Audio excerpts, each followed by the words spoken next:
My name is Trace Walker, and today I'm going to be teaching you how to take the stickers off of a MacBook. This is my MacBook right here. The stickers have been on it for maybe 3 or 4 years, and so we're going to hop right into it and I'll show you how to remove them. The first step that I'm going to take is I'm going to use this hair dryer and apply some heat to the stickers and peel them off. After that, there's probably going to still be some sticker residue, so I'm going to use your dad's favorite solution. I'm talking about WD-40, of course, and use that and get the rest of the sticker residue off.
Alright, so I've just finished taking the stickers off of the MacBook, and it actually went a lot easier than I expected. It wasn't very hard, and I just applied a little bit of heat to the stickers and they came right off. I did have some problems with one of the stickers in the top corner. That was the oldest and most beat up sticker.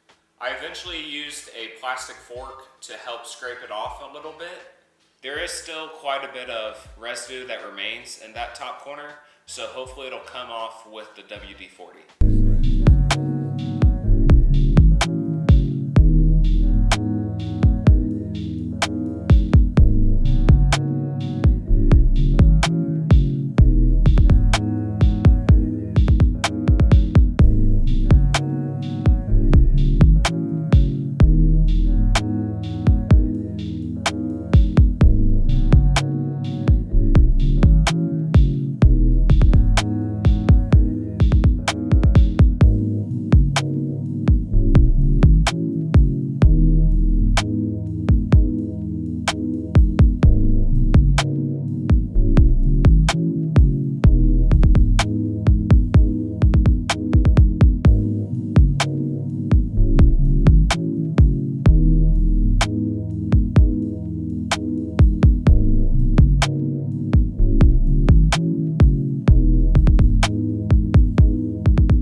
Guys, this MacBook looks brand new. Got both sides cleaned up, got the stickers removed, got the stickers off the keyboard removed, got the screen cleaned.